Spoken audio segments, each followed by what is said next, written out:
reception. So the past 2 days we've heard some classic Mini Beast stories.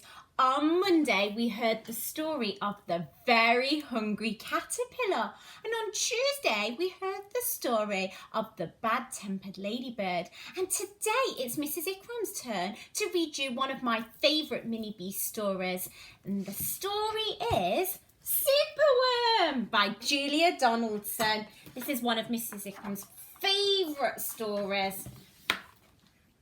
Superworm is super long. Superworm is super strong. Watch him wiggle, see him squirm. Hip hip hooray for Superworm! Help! Disaster!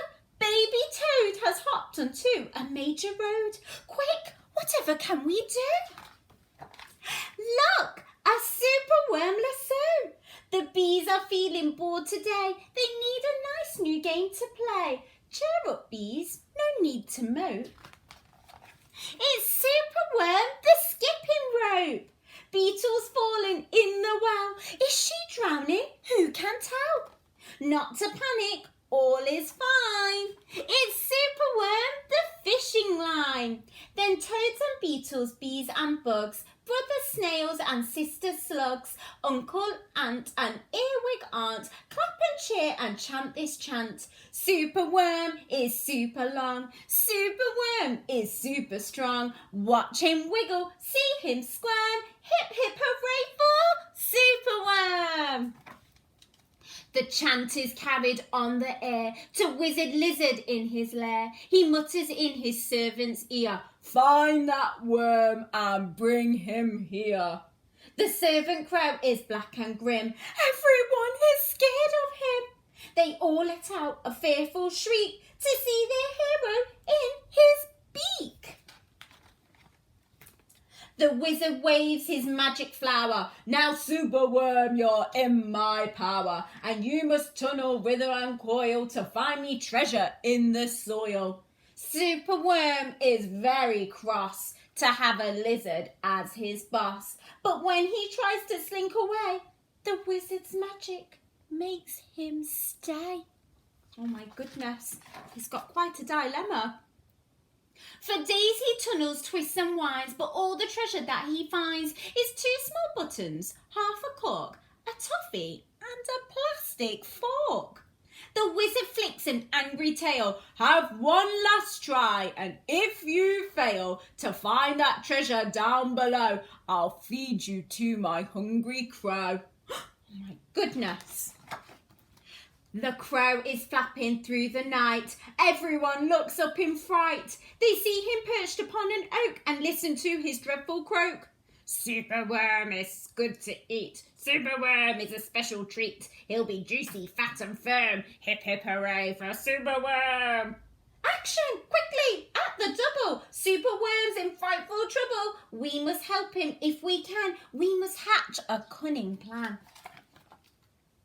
The garden creatures leave their home, carrying a honeycomb. They jump and fly and crawl and creep, and find the lizard fast asleep. They chew the petals off his flowers to rob him of his magic powers. The caterpillar fetches some leaves while busily the spider weaves. The web is strong, the web is tough, the web is plenty big enough. The wizard wakes. "This isn't funny! I'm wrapped up in leaves and stuck with honey." Then up the bees and beetles fly and lift the web into the sky. This is the place, and bang, crash, thump. The wizard's in the rubbish dump. And now from somewhere underground there comes a distant rumbling sound. The earth begins to heave, and then Superworm is back again! And look at all the mini beasts. They all look so happy. Superworm the swing, the slide, the hula hoop, the fairground ride. Superworm the belt, the hat, the crane, the train, the acrobat. He's very talented.